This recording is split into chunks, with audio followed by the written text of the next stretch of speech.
Analysis of financial statement 12th standard का सबसे neglected chapter है। काफी बच्चे इस चैप्टर को ऑप्शन में छोड़ देते हैं यह सोच के कि काफी डिफिकल्ट है।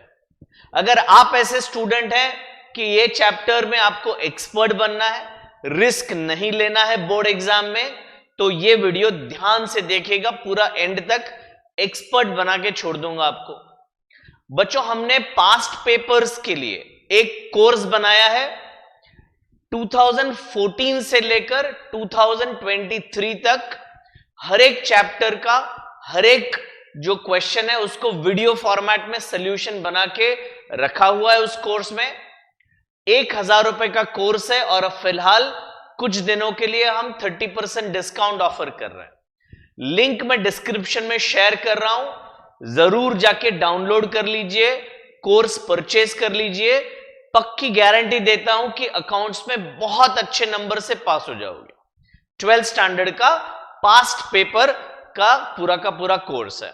ये वीडियो में हम मार्च 23 का फाइनेंशियल स्टेटमेंट एनालिसिस सॉल्व करने वाले। Convert the following trading account and PNL account into vertical income statement. तो ये चैप्टर में 4-5 अलग अलग टाइप के क्वेश्चंस आ सकते हैं। ये नया चैप्टर है जो अभी अभी इंट्रोड्यूस हुआ है, तो इसमें हमें क्या बनाना है, वर्टिकल इनकम स्टेटमेंट। ये जो फॉर्मेट है इसको टी फॉर्मेट बोलते हैं या हॉरिजॉन्टल फॉर्मेट बोलते हैं।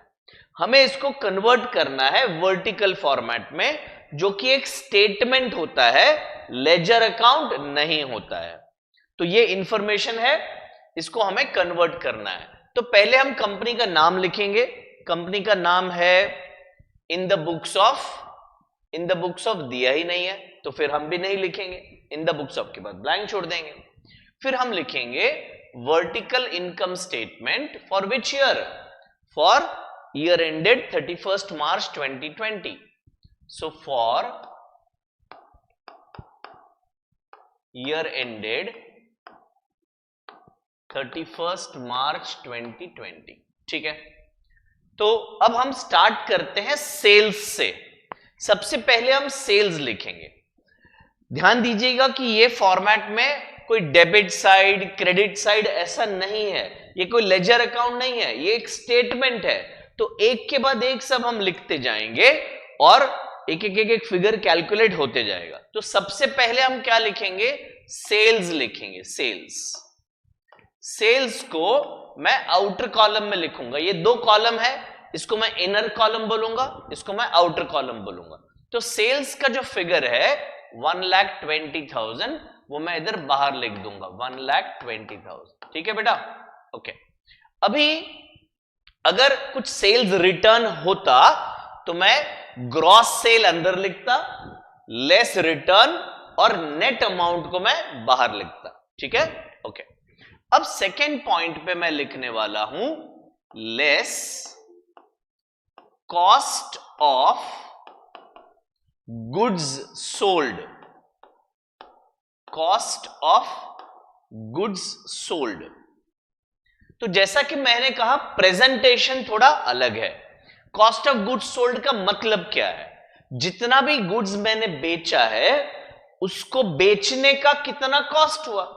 ये वर्ड को अगर लिटरली समझोगे तो जितने भी गुड्स मैंने सेल किए हैं वो सेल करने के लिए कितना कॉस्ट इनकर हुआ है, तो वो यहां से मिलेगा मुझे।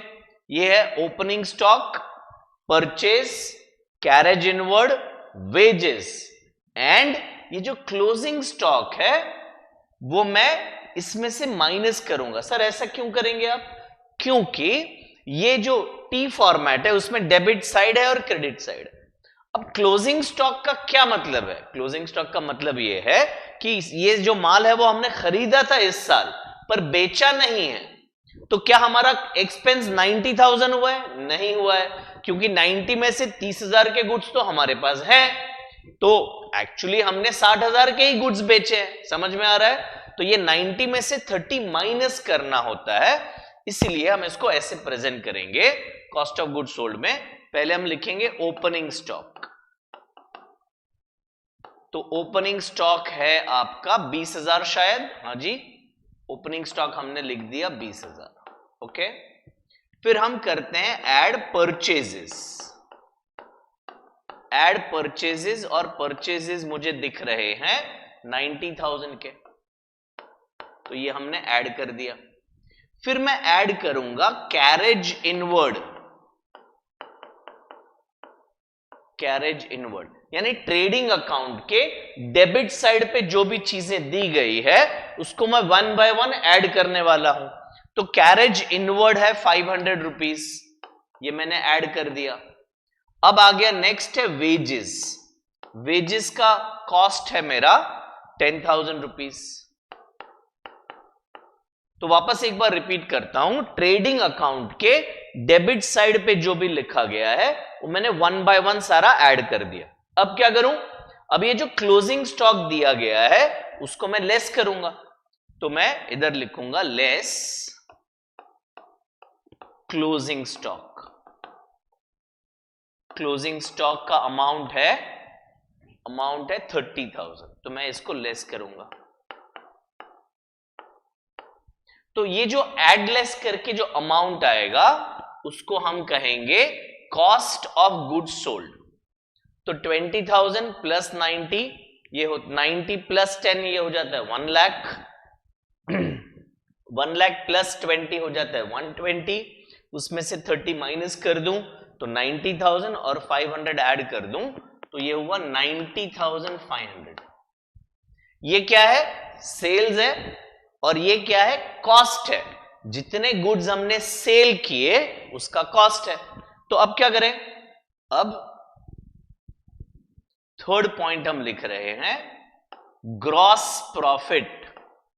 तो ग्रॉस प्रॉफिट कैसे मिलेगा बेटा, ग्रॉस प्रॉफिट मिलेगा 1 माइनस 2 करके।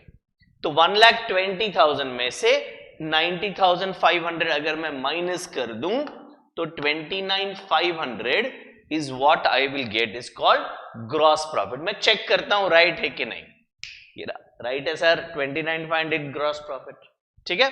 तो अभी इधर हेडिंग में ऐसा ट्रेडिंग अकाउंट, पीएनएल अकाउंट ऐसा नहीं होता है। हेडिंग क्या लिखा है, वर्टिकल इनकम स्टेटमेंट। उसको दो पार्ट में डिवाइड करते हैं। पहला पार्ट हो गया ग्रॉस प्रॉफिट का, दूसरा पार्ट हो गया पीएनएल का। तो ये मैं सेकेंड पेज पे यहां पे कंटिन्यू कर रहा हूं। तो मैं पहले लिख लेता हूं जरा वापस, आपका तो एक ही पेज होगा तो आपको ऐसे वापस दोबारा लिखने की जरूरत नहीं है, और मैं लिख रहा हूं बिकॉज दूसरे पेज पे मैं कर रहा हूं। तो मैं ग्रॉस प्रॉफिट को मैंने रिपीट कर दिया और ग्रॉस प्रॉफिट आ गया बाहर के कॉलम में 29,500। अभी फोर्थ पॉइंट में मैं लिखूंगा ऑपरेटिंग एक्सपेंस। क्या लिखूंगा, ऑपरेटिंग एक्सपेंस। तो ऑपरेटिंग एक्सपेंस को 3 पार्ट में डिवाइड किया जाता है। कौन से 3 पार्ट, यही 3 पार्ट जो यहां पे दिए हैं, office and administration expense, selling and distribution expense and finance expense. ये 3 अलग अलग टाइप के एक्सपेंसेस होते हैं जो हर बिजनेस में होते हैं। तो वो एक्सपेंसेस को हम ग्रॉस प्रॉफिट में से लेस करेंगे। तो 1 बाय 1 करते हैं। पहला हमने लिख दिया ऑफिस एंड एडमिनिस्ट्रेशन एक्सपेंस। मैं पहले नाम लिख देता हूं फिर अमाउंट लिख दूंगा। फिर हमने सेकेंड लिख दिया सेलिंग एंड डिस्ट्रीब्यूशन एक्सपेंस, और तीसरा हमने लिख दिया फाइनेंस एक्सपेंस। अब अमाउंट लिख देते हैं 12,500, 10 एंड 3, 12,500, 10,000 एंड 3,000। अच्छा सर एक डाउट है, आपने ये अंदर क्यों लिखा, इसलिए लिखा क्योंकि बाहर मुझे ऑपरेटिंग एक्सपेंस का टोटल चाहिए। तो ये सब टोटल मैंने तीनों के अंदर लिखे, इनका टोटल करके मैं बाहर लिख दूंगा और ये होगा 12, 15, 25,500। ये अगर मैं माइनस कर देता हूं ग्रॉस प्रॉफिट में से तो ये 5वें नंबर पे मुझे मिल जाएगा net profit during the year. Net profit during the year. ये हुआ 3 - 4 और ये अमाउंट आ गया 4000। एकदम सिंपल था ना, प्रॉमिस किया था मैंने सिंपल बना दूंगा। ये 1 साल का वीडियो है मार्च 23 का, बाकी 2 साल के वीडियो भी मैं अभी रिकॉर्ड कर रहा हूं, तो वो जरूर देखिएगा, नहीं तो ना एंड में पछतावा होगा जब पता चलेगा ये तो इतना सिंपल था और मैंने ऑप्शन में छोड़ने की सोच रहा था। बाकी 2 भी देखिएगा वीडियो, फ्रेंड्स के साथ शेयर करिएगा और लिंक में क्लिक करके ये जो प्रोडक्ट है वो जरूर परचेज कर लीजिए। सिर्फ 700 रुपीज में अकाउंट्स में एक्सपर्ट बन सकते हैं। Wish you all the best for exam. See you in the next video. Bye bye.